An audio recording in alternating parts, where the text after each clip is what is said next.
We're so excited to have our speaker here today. So, Cole. Yes, thanks for everyone for being here. Welcome back to another EMC Monday Mastermind with Every Move Collective. Really glad you're here. We're going to be talking about how to stop networking and start friendworking with our guest, Jesse Zagorsky. Before I introduce him, just a little reminder of who we are. So, myself, my mom, Eva, my brother, Dylan, we run a top producing team out of Westchester County, New York, and Connecticut. We also run the organization Every Move Collective at EXP, which brings you these bi-monthly masterminds. If you're familiar with it, you come together, we learn from movers and shakers in the industry. We have an opportunity to network and build community. We do this on the second and fourth Monday of every month. So thank you for being here. Obviously, we encourage you to be as conversational as possible. If you can turn your cameras on, we'd appreciate it. Feel free to use the chat, raise your hand, jump in and ask questions. We'll monitor the chat to make sure that any questions you have we can get to. And without further ado, I'll go on to introduce Jesse. So Jesse is a licensed broker, co-owner of Live Love San Diego Homes. He's been in real estate in San Diego for 10 plus years, selling over 500 homes, and he really has built an amazing presence within real estate and within EXP built around relationships. I mean, he's grown an incredible organization that we're so grateful to be a part of. And I'm going to let him kind of introduce himself, tell his story, and then we're going to dive into the topic. Love it. Thank you, Colby. Thank you, Eva. Thank you, Dylan.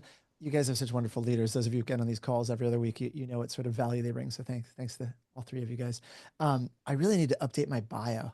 I don't know what version I sent you, but that was the equivalent of like the realtor who took a picture in their 30s and is using it for the next 30 years as their headshot. Anyway, I've been in real estate since 2003. So I'm going on now. We're talking like, I don't know, what is that? 22 years? Holy smokes. Anyway, I was right. I wrote the bio. I've over 10 years. It is over 10, but that's my fault, Colby. That's fine.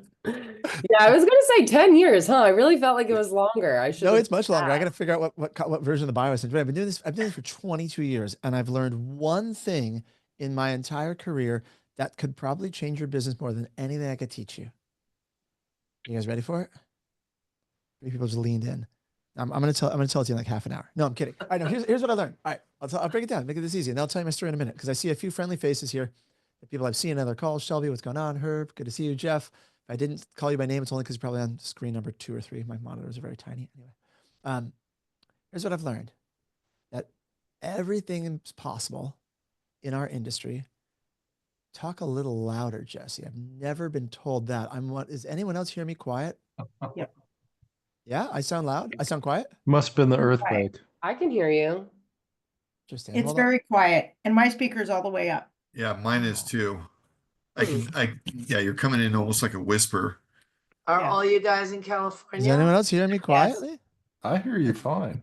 That's right. Yeah, me too. Yeah, I can hear Go you. ahead. Half of you hear How me about fine. South Africa? Can South Africa hear you? Hold on. Let me just try changing this microphone for a minute. Hold on, I'm just gonna change this for fun. I'm just gonna shut some stuff off. Give me a sec. This one looks. Thanks for tuning in from so far away, Lizna. All right, let's see. Lovely to see you. Does that sound louder or quieter? It sounds a little bit quieter for me, but I We're can muffled. hear you well if it's better for other people. Put it back on this microphone. All right, is that okay? Yeah.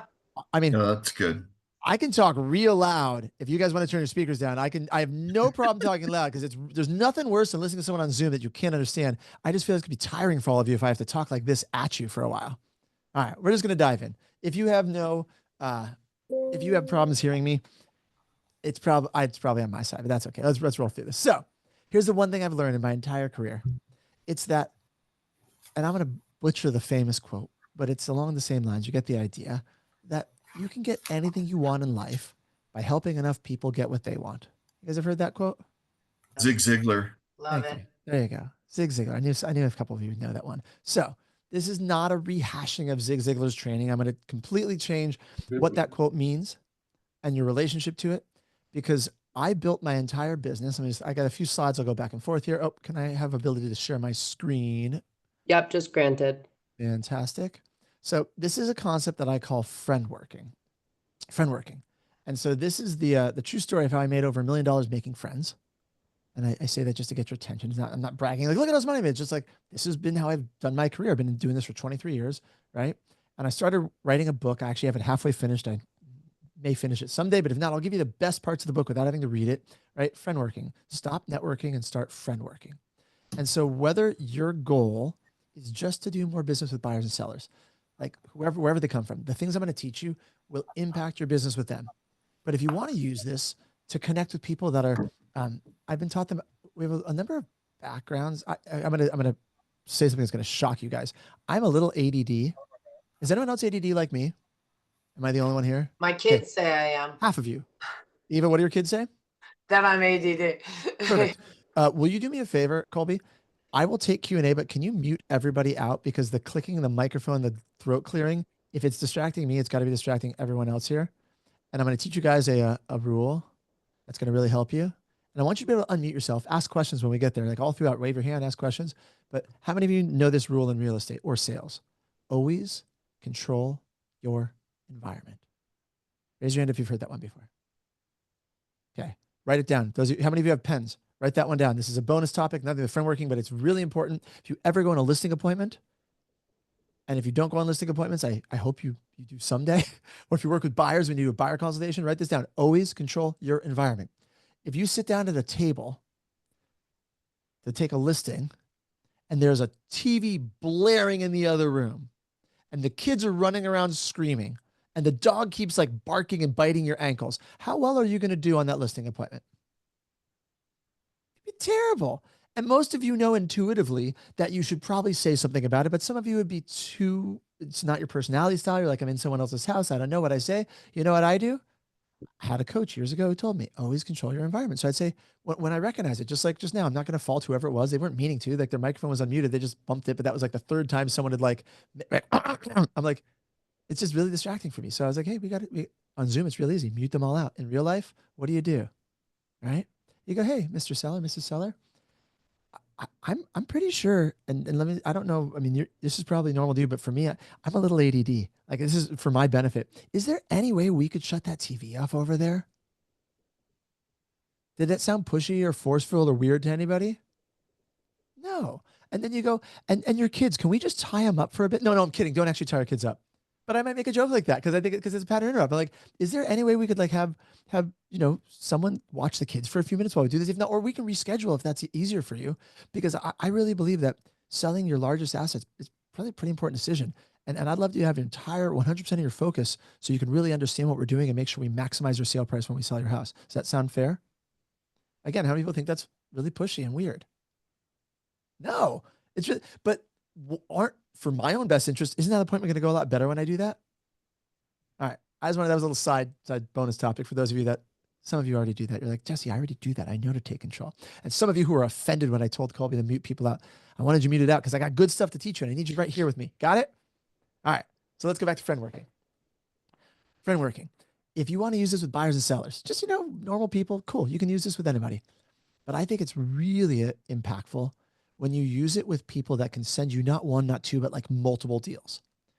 I call them channel accounts. You might know them under different names, but like, how many of you have ever met someone in your career that sent you multiple deals? One or two of you? A few of you, okay? Maybe it was an attorney. Maybe it was an agent in another market. Maybe it's one of your clients. I spent a lot of my career. So I got licensed in 2004. I got licensed when I was 12 years old. I got licensed in 2004. No, I'm kidding. I'm 45 years old now, if you want to do the math. Only 3 of you smiled at that. Anyway, got licensed in 2004. And my first few years of my career was great. Like I said, sold houses. It was a normal market. And then suddenly in 2007 or 2008, anyone old enough or working in real estate in 2008 to remember what happened then? I know, Eva, you were working in the market back then, That's right? when I got licensed, Jesse. Oh, you got licensed in what year? 2008. 2008. 2000, end of 2007.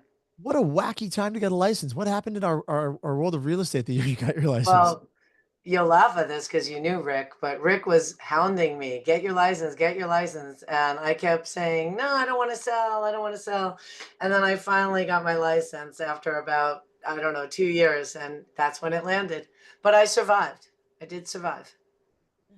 And why did you have to survive? What was good for those people who weren't in the industry then or not old enough to remember 2008? What happened to the economy and our real estate market in 2008? That was a big old crash. Said Debbie. Debbie did this gesture. Everybody do this gesture. Yep. That's the technical term for what happened in 2008. And that continued from 2009, 2010, 2011. So I pivoted. Any of you that are looking at what to do in your business in 2025, by the way, 2024 was one of the worst real estate markets since the 1990s.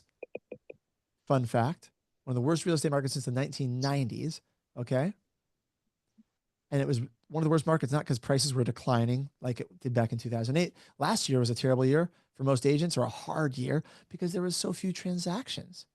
Do you guys think we might need to pivot your business in 2025, by the way, based on where we're coming out of transactional and volume wise? Okay, we'll come back to that later. So back in 2008, market's tanking. I was selling retail homes. I was, my business partner is my mother. She's been my partner my entire career. So I'm a certified mama's boy, right? I don't know if Dylan claims to be a certified mama's boy, but I'm a certified mama's boy. Worked with my mom all these years, and very, very blessed to work with my mom. And so we pivoted our business, and someone said, "Hey, Jesse, you should start selling REOs." And I said, "How do you spell that?"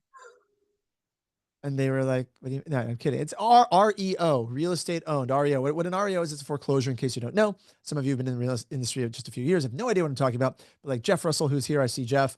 Him and I, we actually met back in the REO days, and I dove deep into REO. Like, they were bank-owned foreclosures, and no, they are not coming back in any way, shape, or form. Not at all. It will never be like it was back in 2008. But in 2008 to 2012, it was the only game in town, either REO or short sale. It was one or the other. If you weren't doing one or two of those, your kids were probably starving, right? Like, if you were in real estate back then, that was the only amount of business. So I did a little bit of short sale. I got more into REO. And why am I telling you this? How does it relate to Friendworking? The REO business is a who you know business. It is not how good you are or what you do. Frankly, there's hundreds of really good and really talented foreclosure brokers. It was more about who you knew to get those listings. I'll tell you a quick story. And this will fast forward to today, because you said, "Well, Jesse, why do I care about your REO stories? I mean, come on, man. It's not coming back. Why do I care?" Here's why you care. Because the same things I learned in REO are exactly what you can use to go pick up more channel accounts. Maybe it's with builders. Maybe it's with people that can, probate attorneys, maybe family law attorneys. Maybe it's with past clients that are going to send you multiple referrals. If you want to meet a single person that could send you multiple deals, pay attention for the next few minutes, because I'm going to tell you exactly how to do it, how to reverse engineer what I did.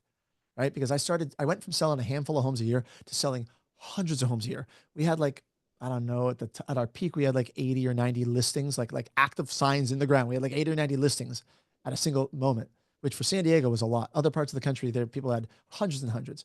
But I met this one woman, and I won't tell you her name because it's kind of like witness relocation to protect the innocent. I won't tell you her name, but she worked for an outsourcer. That was the middleman company for the banks that sent out the listings. Basically, she would come into work every morning she was in Texas, I was in San Diego. She'd come in at 9 a.m. I knew exactly when she rolled in, because she'd come in at 9 a.m. Central. That would be 7 a.m. my time. And I get a text message almost every single morning. And she'd be like, "Hey, here's a few addresses. Which ones do you want?" I'm like, and at first it confused me. And then I was like, oh, this is cool. She couldn't assign everything to me, but she would give me my choice. She'd be like, "Here's the ones." So I would take the higher price point ones. I'd give the crappy condos in the really crappy areas to somebody. Give that one to someone else. I'd take the good ones. And I closed 61 listings in a single year from this woman. 61 listings in a single year. And again, I'm not telling you this because our REO is not coming back. It's not foreclosures. But the way I developed a relationship to get to the point where she would text me and give me first choice of which listings I wanted is Friendworking. Is exactly what I'm about to show you. Does that make sense? It wasn't an accident. I did certain things that are duplicatable. Do you guys know the difference between a talent and a skill set? All right, right? Talent. Debbie, I saw her unmute. So Debbie, you want to tell me what do you think the difference is between a talent and a skill set? Or you're not unmuting yourself? Maybe she wasn't. All right, I'll just tell you. So talents are things you're born with. How many of you believe you are like really good natural networkers? You're like, "I'm pretty friendly. I'm a social butterfly. I can meet anybody." Raise your hand.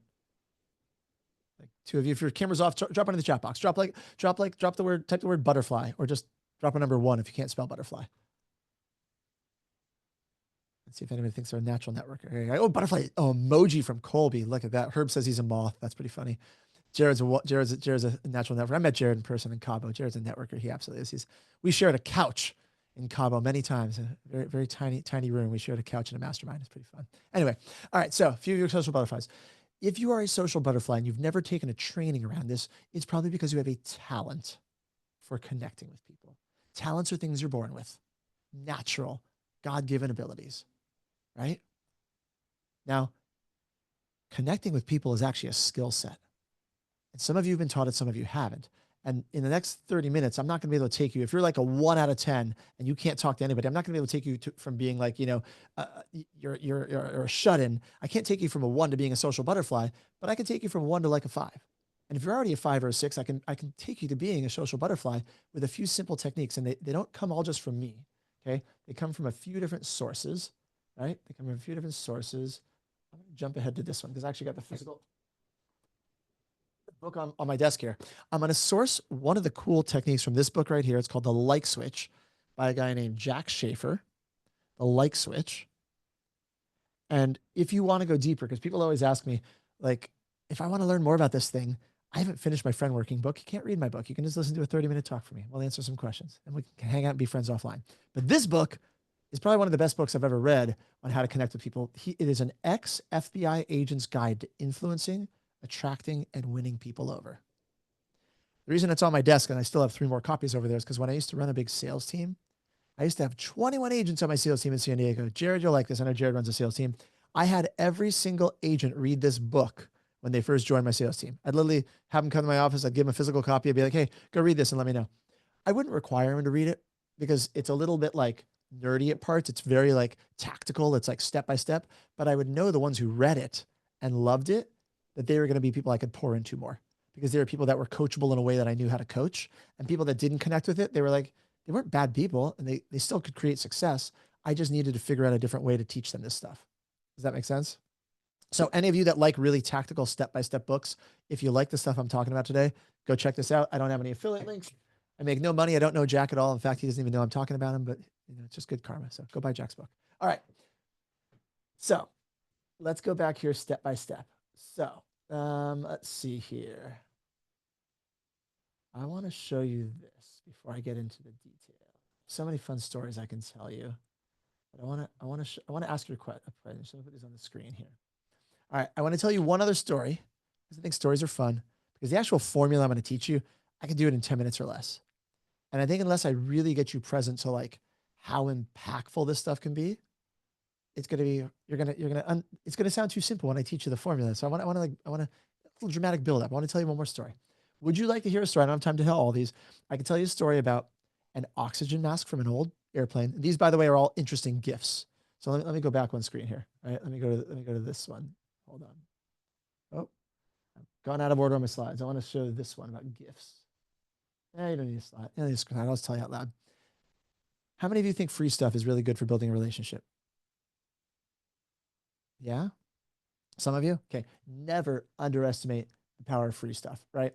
And while you're doing this thing, no matter what you're doing as Friendworking, the reason why it's not networking is because I really do view these people I'm meeting as making friends, right? So I want you to be yourself. This is kind of like a bottom line rule through everything we're going to talk about. And you'll see where we get to in terms of being yourself. By the way, sorry, I just lost my train of thought because someone unmuted themselves. You see how easily distracted I am? I'm telling you, at least 3 of you can like feel my pain. The rest of you are like, Jesse, keep talking. I'm like, dude, someone could cough. I did think I saw somebody's hand up and then I lost Did we have a hand up? No, I think it was just an accident on mute. It is. I'm not trying to upset mute with, I'm not upset with anybody who's unmuting himself. I'm not faulting any of you. I'm just really ADD. It's just how I am. And if I can succeed, man, you guys can be great. I'm just telling you. Okay. All right. So back to this thing here.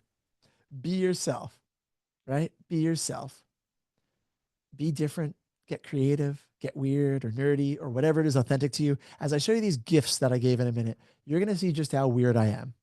And notice I've mentioned a few times how ADD I am. Some of you are probably already annoyed and want me to move forward. Some of you, it's really bonding. Like I'm being vulnerable, because truly it's like, how did I function in this industry for 23 years being as distractible as I am? I have no idea. How do they sell that many homes a year? I got no idea, right? Systems. I'm a systems guy. So gift giving became a system of mine. I could tell you a story of a gift that involved an oxygen mask from an old airplane. I could tell you about the shirt off my back that I literally gave the shirt off my back to someone. I can tell you about a conference readiness kit that we used to send out. Or if you've ever seen the Staples Easy button, that big red easy button you push that says this is easy, I used to bring hundreds of these to different offices. Or I've got one that has like an 8-year shelf life that I'll probably tell you about that one either way.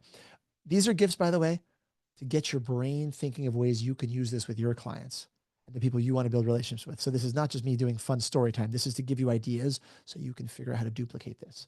Of these stories, which one do you guys want to hear of the top 4? Do this democratically. Eva says, love them all. Colby, which one do you want to hear? I'm interested in the oxygen mask. All right, the oxygen mask. Perfect. The old airplane, says Eva. Perfect. So how many of you ever flown on an airplane and know what an oxygen mask looks like? Like that thing that falls from the compartment. They say, in case of the cabin depressurization, please take the oxygen mask and put it on yourself first before putting it on a child. You guys know what I'm talking about? Those of you who fly a lot? Okay. So I was talking to a woman who was one of these people that could potentially direct me a lot of business.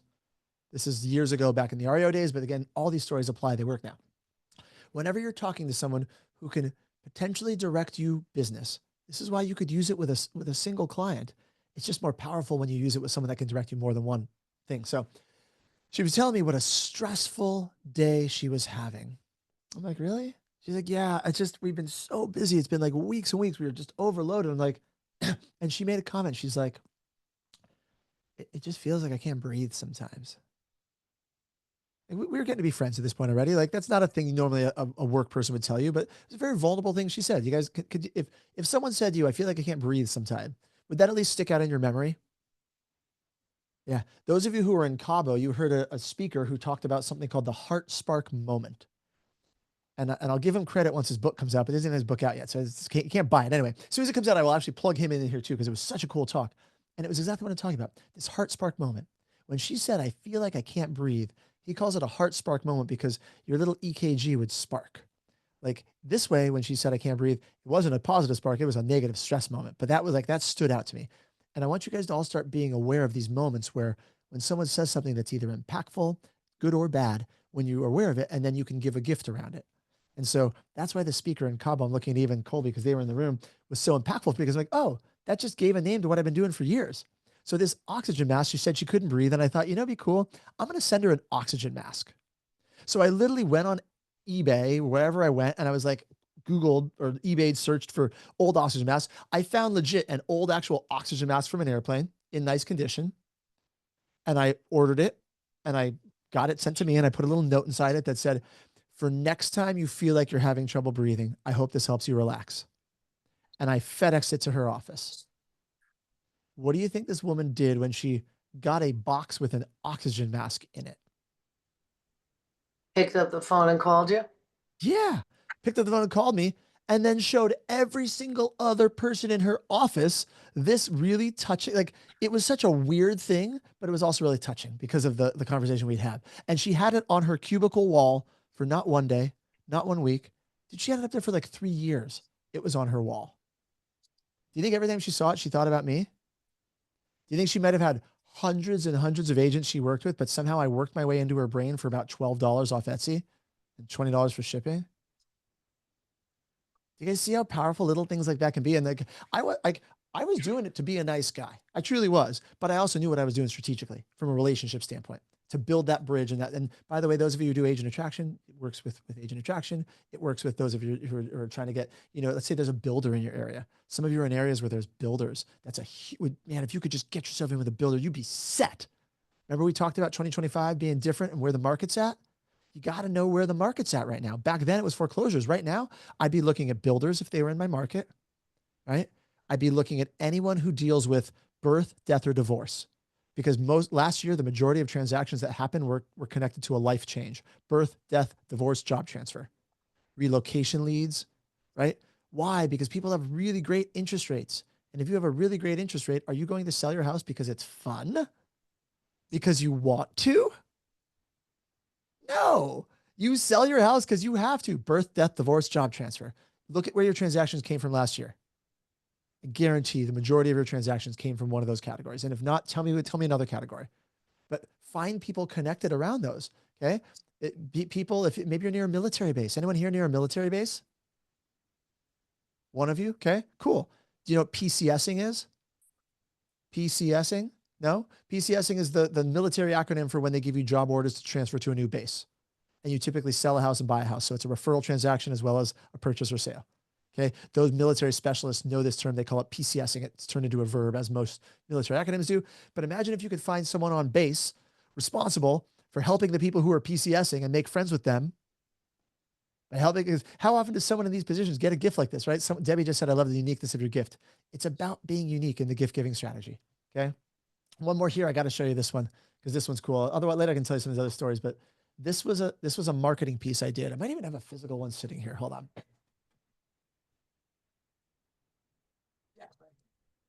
I don't even need my slide. I got the physical book.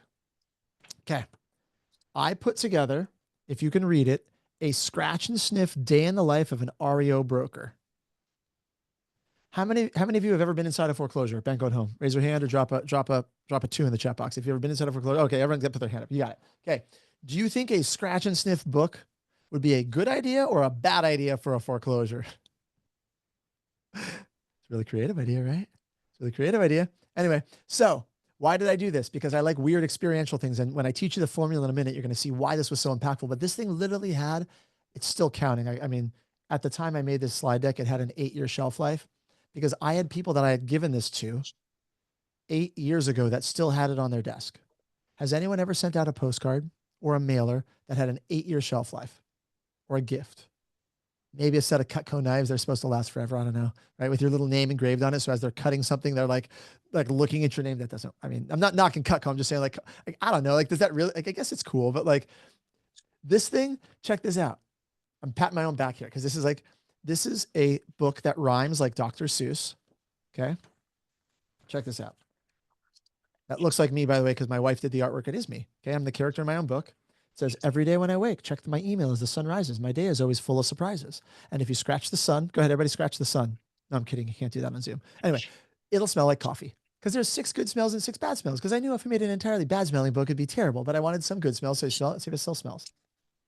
Yep. Still smells like coffee. Like 15 years later. That's wild. What is in that sticker? I have no idea. Anyway, I go set out, but check this out. See this picture here?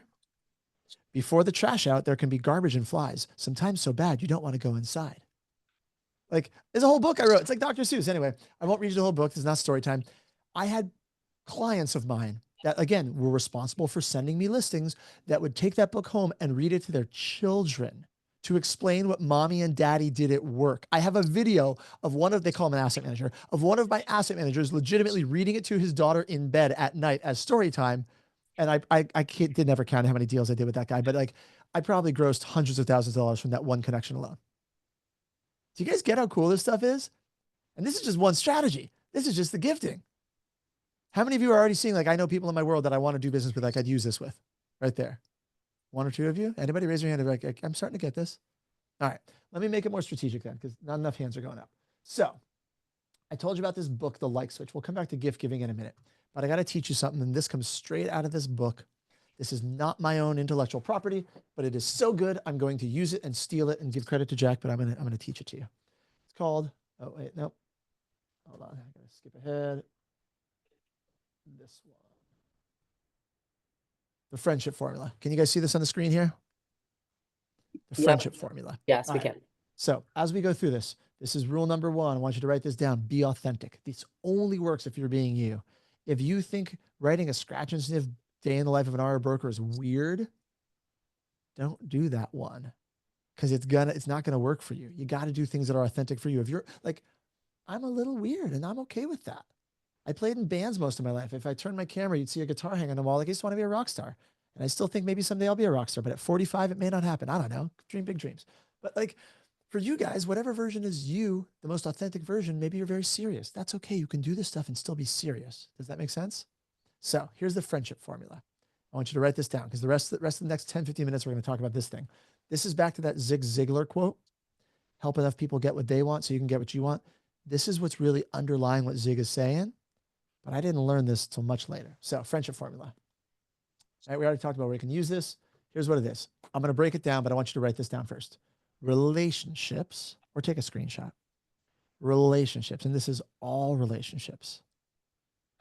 They equal frequency, times proximity times duration times intensity.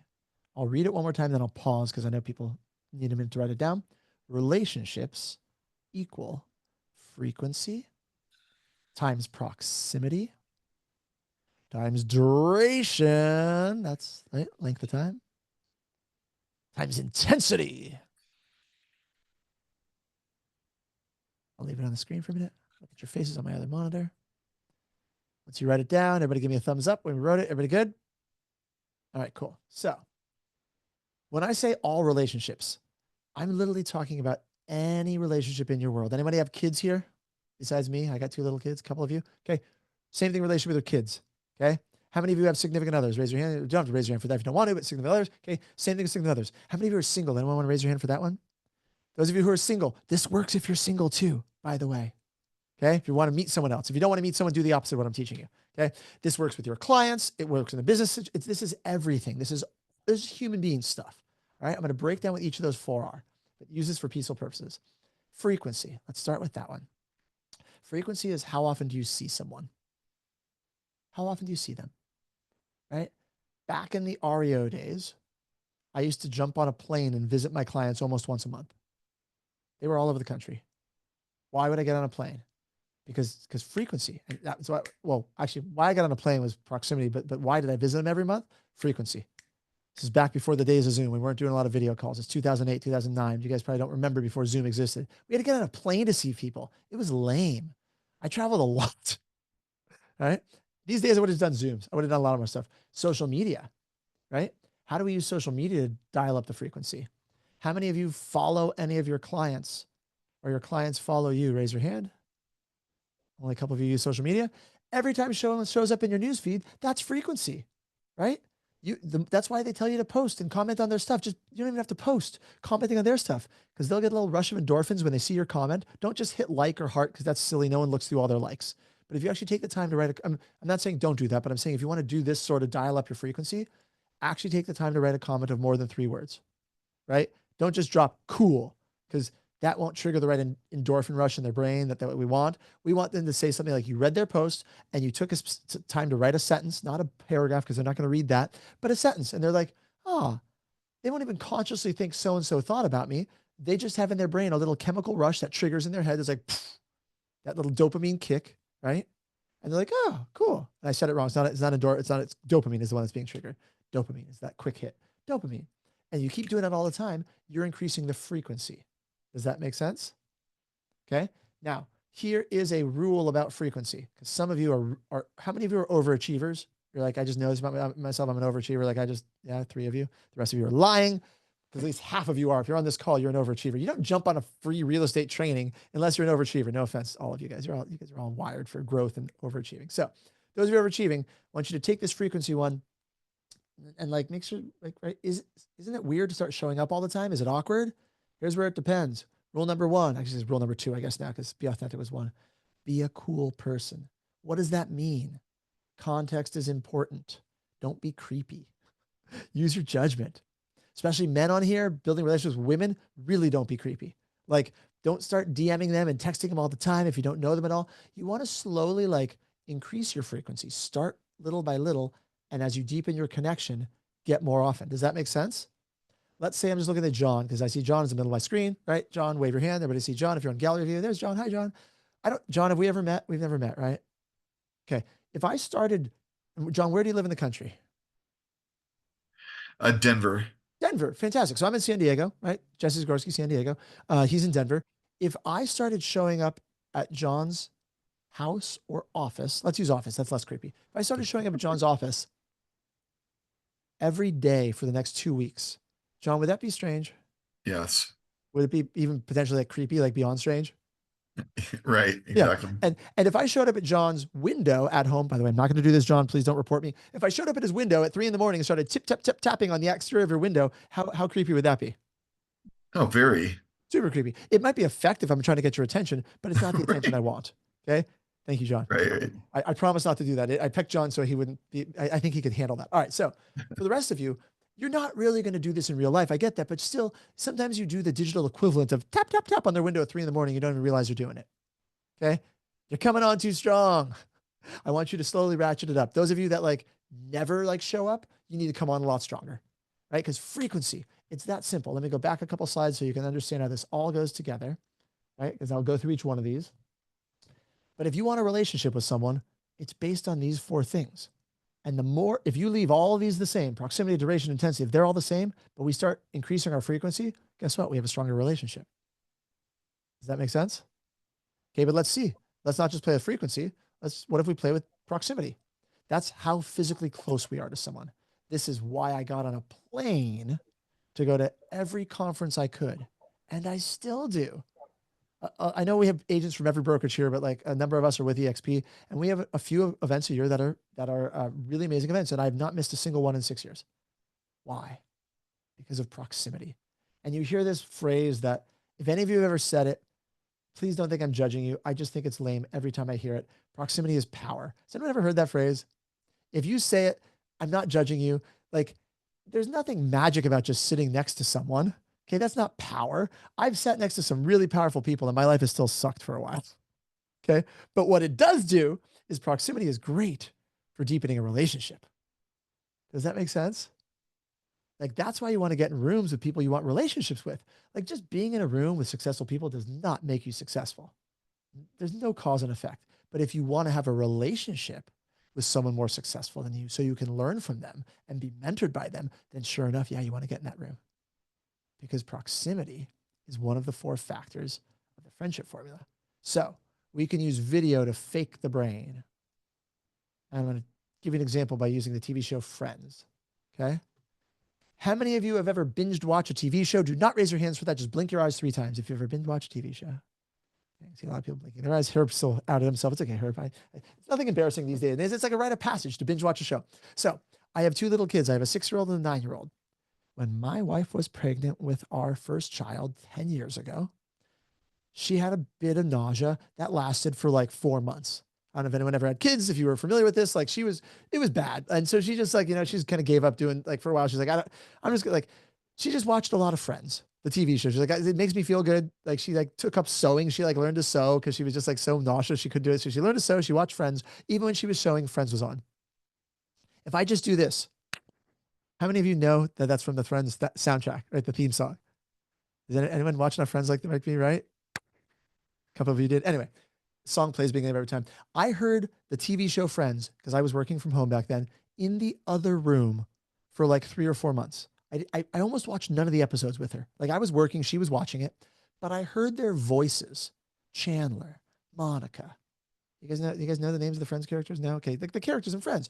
I just listened to them in the background for 3 or 4 months. Their crazy hijinks and adventures. I legitimately thought I was friends with them by the end of this 3-month period. Like I thought Chandler was my friend. I didn't even watch the show because video, like occasionally I was just hearing it, but occasionally I would walk by and I would see them. Video freaks the brain. It's called a parasocial relationship. If you're nerdy, you can write that down. If you're not nerdy, just know that it works. Video fakes the brain. Those of you watching me on camera right now, like some of you I can't see on camera anymore, right? Margaret, Teo, John, no, I'm not judging you. I hope you're listening, right? They have cameras off, but those of you whose cameras are on, like John and Eva and Colby, right? I'm building a relationship in my own head with them. And those of you who are watching me, if you can see me, if you haven't put your phone face down, if you can see me, we are developing a relationship, whether you like it or not, in your head. You feel like you know me better now than you did 30 minutes ago. I hope it's a positive thing.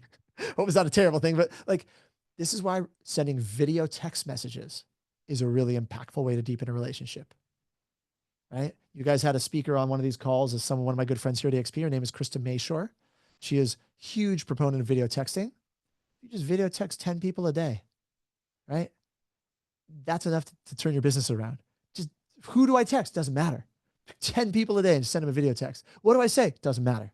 Say, hope you have a wonderful day. It really doesn't matter. You send out 10 of those a day for a month, your business will transform. Because you're going to develop a deeper relationship and you're going to have getting things coming back and forth. Of course, you have to talk to them afterwards. They're going to talk to you. You're going to talk back. But like, do you guys get how impactful this is? All right. So video can fake the brain, but that's back still under the category of proximity. But there is a law here of diminishing returns. I have a background in economics. which probably disqualifies me from being any of your friends in real life. That's okay. Don't hold it against me. But there's this concept called the law of diminishing returns, right? Law of diminishing returns. Let me stay on proximity here. Have any of you ever met a close talker? Like someone who's like, right? You guys know what I'm talking about? Like you're talking to them and they're like all up in your grill. They're like, hey there, how's it going? And you're like, can you stand back like a foot? Okay. That's the law of diminishing returns there with proximity. There's only so close you can get to someone before it's like too close, okay? But in general, being closer is better than not being closer. We good? Everyone gonna remember that one now? All right. Jesse, can I interrupt for 1 second? I Please. wanted to ask a question about the video. No, where'd you go? Video, when you do that 10 messages a day, how important is it to use the person's name? Because lots of people say, just make one video, send it to 10 people. What do you think? So let's not talk about important. Let's talk about effective and more effective. It is Right. more effective to use their name because you're also more effective if you are personalizing the video to them. How many of you talk to every person in your world the exact same way? Like if you talk to your grandma, you talk the same way to a child. Hopefully none of you, because you're in sales and you understand intuitively that being a little bit of a chameleon. So if the only way, Eva, I'm going to get you to do 10 video texts is to make it one video to everybody, I'd rather have that than nothing. Unless, of course, you're so out of rapport in that video that it's doing more harm than good, right? Like, let's say I make a video that looks like this, right? I'm going to say it to Eva, but I'm not going to say her name, right? Hey, hope you're having a great day. You just popped in my head. I was thinking about you. Hope you're doing great. Okay, I sent you that video. How would you feel, Eva? It would sound pretty impersonal, I guess. Right? You guys get that? Because Eva's from New York, and if someone talks like that, it means they're selling her someone or they're going to get punched in the face. I'm just being real with you. Some of you East Coasters are here. There's like 2 of you that smiled because the rest of you East Coasters won't smile no matter what I say. But I lived in New York for 2 years. I get it. But if I sent a message like this to Eva that said, hey, you just popped in my head. I want to let you know, we don't talk often enough, but I hope you're having an amazing day. How would that feel? Yeah, it's definitely more personal and more serious. More personal, right? Because that's more your vibe. And I don't even know you that well, but I'm just guessing that one was going to connect more. Now, if I did this and I said, now watch this one, third option. I text Eva and I say, hey, Eva, I just want to say thank you for having me on your call. You have such a great group of people and you bring so much value to the people in your world. I don't know if people thank you often enough for who you are, the human being that you've shown up as. I just want to say thank you. Truly. Have a wonderful day. I just made that up, but how much more? Now I'm in love, right? I think Okay. like Jesse's the best person ever.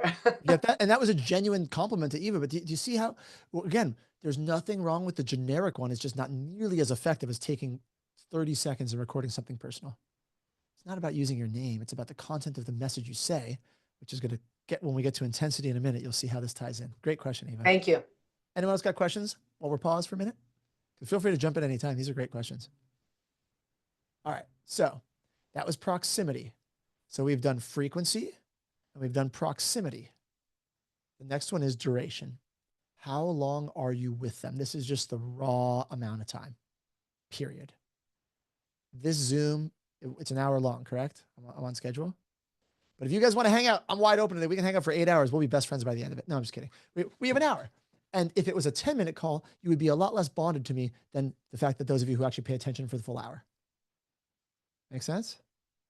Like if you're multitasking, that comes to intensity in a minute. But if you're just even if you're multitasking, there's at least 6 of you that have not listened to anything I've said. And I'm okay with that because you're still here and you're still learning and you still probably feel like you're friends with me. And if you have a referral in San Diego, you probably still send it to me just because you heard me talking in the background for an hour. That's duration. Does that make sense? Notice also repetition. I dropped in San Diego a few times now for referrals because repetition is the key to mastery, right? If you want to get referrals, by the way, drop in your name and your city a lot of times, like Jesse Zagorsky, San Diego. Jesse Zagorsky, San Diego. I'm just doing it for fun. All right. So how many of you have heard the thing, how kids spell love? Anyone know how kids spell love? Yeah? That's a good one. Kids spell love Time. Time, right? Kids spell love Time. It's duration. Like your children are such obvious examples, or any children you talk to. Just the more time, like all they want to do is spend time with you. Guess what? Adults are just like kids. We just have more baggage and programming running on top of it, but at the core, it's the same. You spend a lot of time with someone. So back in the REO days, we used to do these destination events. very similar to like to go into Cabo. Interesting. I've talked about it a few times. By those of you who weren't there, I'm not plugging this, but it was a destination trip that happened a few months ago. It's the last time I saw Ava and Colby and Dylan, so it's fresh in my brain. But when you spend a lot of time with someone, it creates a bond. So we do these destination trips. And I don't know how you work this in with a new home developer. Maybe you go golfing with them, right? How many of you know golf is the sport of networking? And I really hate the term networking, by the way, because it always sounds hollow and inauthentic. It's why I use the term friendworking. But like, why is golf the sport of networking? Because it's 4 hours long. You're stuck out there. You can tell I'm not a golfer. You're stuck out there on this golf course for 4 hours with someone in a little cart or walking. You got nothing else to do but talk. Like, it's just duration. That's why it's a great like, what's another really long sport? Baseball. Baseball games would probably be a good one for networking events, right? What's a fast sport? Like, what's something that's really short? I don't know, like pickleball? Is that one short? No, you guys people hang out for a couple hours there, right? I mean, a What's a fast soccer sport? game, a soccer Hockey. game is not that long, 90 minutes. There you go. So soccer's still 90 minutes, not bad, but like golf is way better. Spending 4 hours is way better than taking someone to a soccer game, right? Anyway, is this making sense, everybody? Clients love hockey games. Yeah. They love hockey games. And here's why now. We're getting to the last one. Hold on. This is really good. The last one is, remember we have frequency, proximity, duration. What was the fourth one? Intensity. Intensity. Intensity. Ava just said clients love hockey games. I would say some of them do, because it falls in this category of intensity. It's the nature of your interaction. Are you talking about the weather? Are you talking about life? Are we doing something boring, or is it experiential? Going to a hockey game is experiential. If they've never been to a hockey game before, it might blow their mind and think it's pretty cool. If they've been to hockey games and they love them, pretty cool. It's amazing. If they know that they hate hockey and they're miserable there and you take them to a hockey game, not a good idea, right? But they love them, the ones who love them, because it's experiential. We used to take clients to concerts, those who like music, we get a big VIP box, right? We used to go to nightclubs. I'm not telling you to get your clients drunk. I stopped drinking 15 years ago. So this is not, I'm just saying, like, you can go to a nightclub without alcohol, although no, very few do, but we go to nightclubs and like get VIP bottle service for like 40 people. Like, it looked like, any of you guys ever seen hip hop videos where like people walking into the club? It looked like a hip hop video with all the wrong actors. Like, we're talking like, we're like 40 and 50-year-old, like white dudes rolling into like this, like, it was hilarious, right? Like, it was like, no one belonged in the nightclub. It was a bunch of 20-year-olds and us, right? But it was experiential. And it was something that our clients didn't really do very often. Does that make sense? Okay. So, questions on intensity? No? Because now, as you know these factors, right? When you're trying to deepen a relationship with someone, you don't want to go to someone. I'm going to talk to Eva because she's unmuted. I don't want to go to Eva and just say, hey, Eva, I know we just met, but like, do you have any fears that you've never told anyone? That, like, do you have, or any embarrassing stories? Like, do you have anything really embarrassing you could tell me right now in front of like 26 other people? Do you have anything cool? No, like, I would never do that. Do you guys get that? But I could talk to Eva about, hey, Eva, where'd you grow up? Where'd you grow up? Bronx, as a matter of fact. Where'd you grow up? In the Bronx. No way. I've never actually met someone who grew up in the Bronx. You grew up in the Bronx? Yes. What was that like? Cool. I love the Bronx. Yeah, So I actually am putting on a property in the Bronx next week, which is kind of funny. So you hear these stories about the Bronx. Like, did it make you tougher growing up in the Bronx, do you think? Yes. Yeah. How so? I think so. How so? I think, it's not necessarily tougher as in a fighter, because I wasn't necessarily a fighter, but you have to think fast. You have to think on your toes. Things is very, everything's very fast paced. So you get to be street smart when you grow up in the Bronx, I think, for the most part. Love it. Marie in the chat box said, watch your backs. We got a couple of the Bronx girls here. So, okay, let's pause the role play right here. Ava, ready? If we were not in front of 25 other people and we were hanging out like somewhere, talking on the phone, like, do you think I could have asked you some stories about like street smarts, like growing up? Do you have any like any close calls? Do you think I probably could get you telling me some stories right now that are a heck of a lot deeper on an intensity scale than just being like, how's the weather today? Is it cold where you are? Watch here, guys. Just listen to this conversation. We started out when we got on the Zoom call. I'm not faulting how we started today, but like, hey Ava, how's the weather where you are right now? Cold. Cold? Like, how cold is it? Well, actually, today got a little bit warmer, but it feels like winter, and it's definitely not spring. Okay. And it's not boring what she's saying, but does anyone feel any connection to what we just talked about the weather versus the first one? You guys were all interested, weren't you? Wasn't it cool? You're like, okay, you can feel the difference. This is how you build relationships. And this is how you can do it with anybody, anyone in your world that you want to build a relationship with. So I'm going to give you one example, then we'll do some Q&A before I wrap it up. I want you to consider a restaurant. Consider a restaurant. Most of you have, actually, I'm not saying most, a few of you have worked in a restaurant in your life. I guarantee it, because you're real estate agents. At least one or two of you worked in a restaurant. I worked in a restaurant. And the rest of you have at least eaten in a restaurant. Agree? Raise your hand if you've either worked or eaten in a restaurant. Okay, perfect. That's everybody. So in a restaurant, if you've ever worked there, there's this really crazy phenomenon that happens where there's a lot of coworkers that start dating. Maybe it's like a phase of life because usually a lot of servers are in their 20s and they're single. I don't know. Maybe it's just the nature, but I don't think it's an accident. Consider like the laboratory of a restaurant in the friendship formula context. Do we have frequency? You see the same people on the same shift all the time. Yep. Do we have proximity? In a restaurant, is it a giant space or are you typically walking down narrow hallways back and forth carrying food like it's a pretty small space in the back of a restaurant, right? So we have frequency, we have proximity, duration. Anyone who's worked in the restaurant, are those short shifts in a restaurant or are they painfully long where the clock, right? You're there for 8 to 10 to 12 hours, depending if you're doing cleanup and closeout and like, okay. And then intensity. I know that restaurants are not life and death. However, a lot of restaurant patrons, they sure make it feel like it's life and death. You get their order wrong, right? So there's an intensity to most restaurants. Do you understand now why we end up having people date and develop deep relationships out of bars and restaurants? Things like that. It's pretty interesting. Debbie says, right, at 15 years old, your son's married to a fellow server. Son was married to his fellow server. Okay.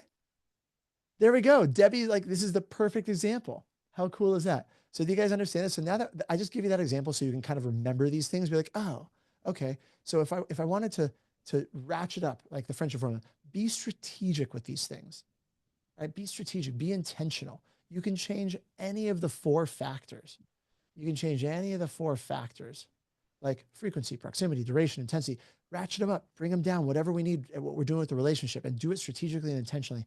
Bonus points, when I made this slide deck, Facebook Live was a big thing. So it's not as big a deal anymore. I left it in here. But whether it's Instagram Live, YouTube Live, whatever the live is, the reason why I like lives is because oftentimes the lives, depending on the social platform you're on, it forces it further forward in the news feed. Most platforms these days still push lives ahead. So you can kind of short circuit where like your posts weren't really showing up before.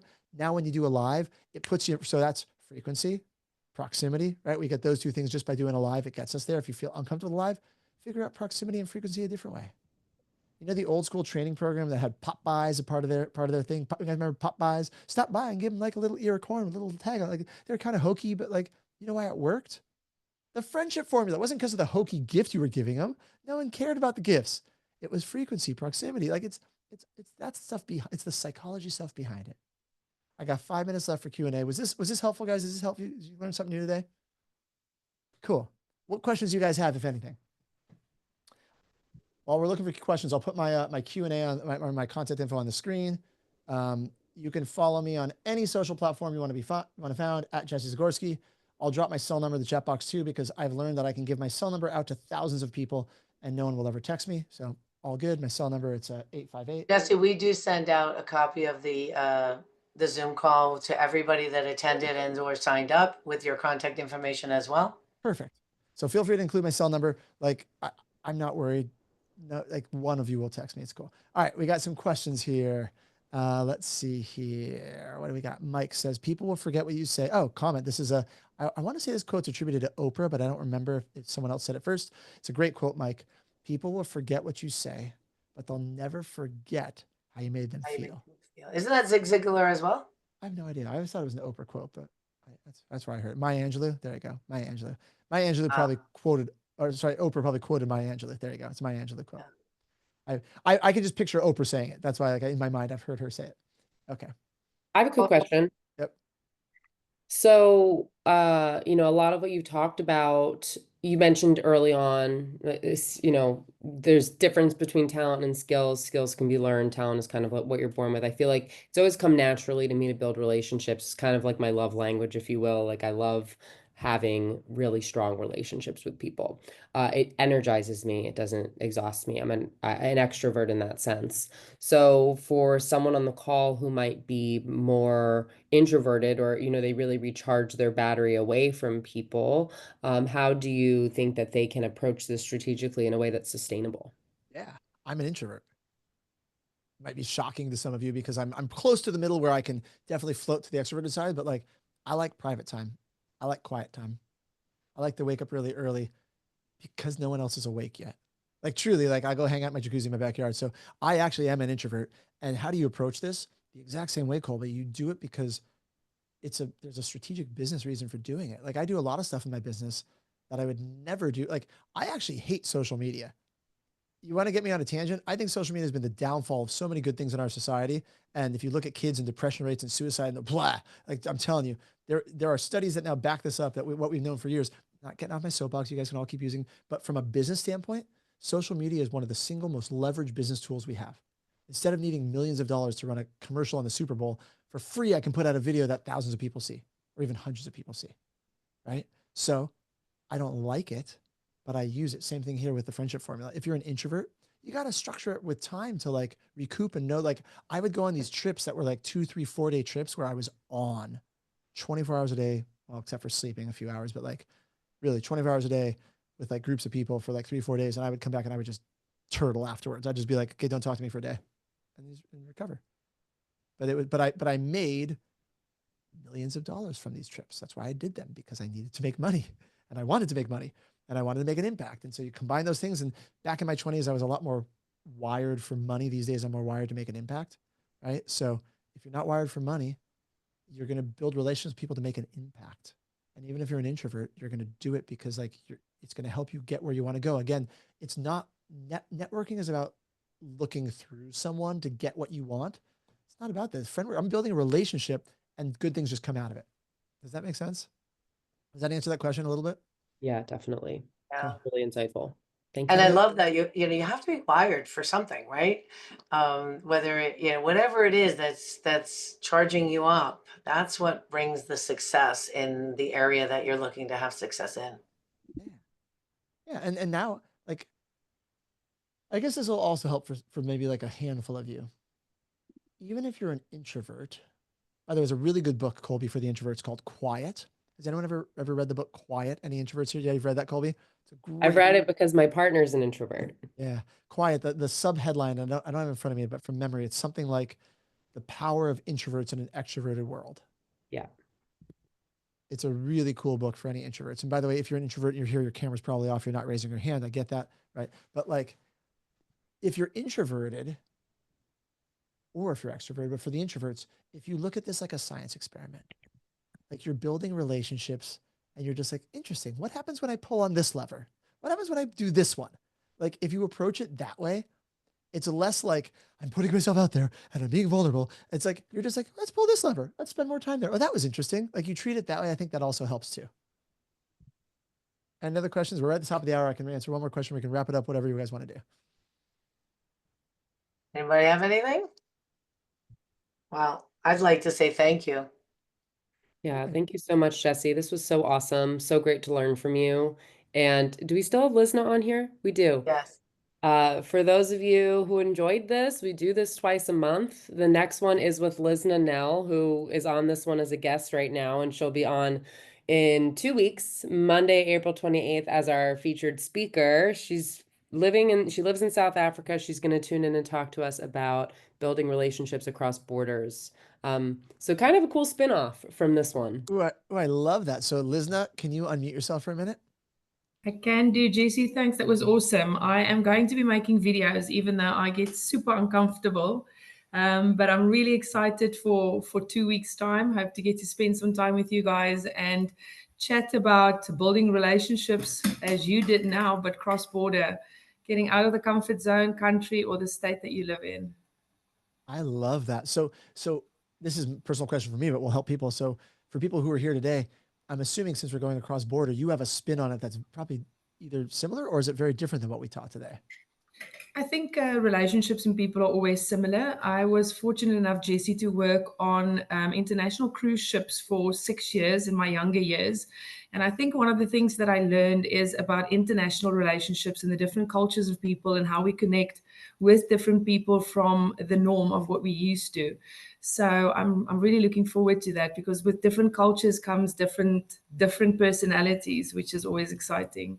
Oh, I love that. All right. Well, I will be here in 2 weeks. That's amazing. I'm super excited about that. Cool. Thanks, And Liz. if I could just throw in for a moment that the reason why Lizna is here on this call is because of all of the things that Jesse has been talking about. We met Lizna at in Cabo. Actually, I'm sorry, at EXPCon to begin with, and then Cabo a second time. So a lot of the points that you made, Jesse, are the reason why we even know Lizna, and a lot of the people on here as well. How else would we know people in South Africa, right? 100%, Eva. And I mean, I'm a total introvert. And I remember being in Miami, and it was the top 50 day. And I was like, oh, I don't know anyone. And how do you build relationships? Because I'm someone that likes to build sustainable relationships. I don't do a quick, I meet you and then I never see you or never talk to you again. I don't relate to that. So I was like, how do I do this when I'm in a different country where I really don't know anyone? And then Eva, with a big, beautiful smile, just greeted me and started chatting to me. And the next moment I knew I've got a friend for life. So looking forward to spending some time with you guys and continue building on our relationships. Thank you. Thank you. Thank you, Jesse. Thank you, Lizna. Thank you, everyone, for being here. It was such a treat to have you all on this Monday. We hope you have a great week, and we look forward to hopefully seeing you back here in 2 weeks. We'll send out the recording for this. Bye, Thank you so everyone. much. Thank you, Jesse. Have a Bye, great everybody. day. Thank you, guys.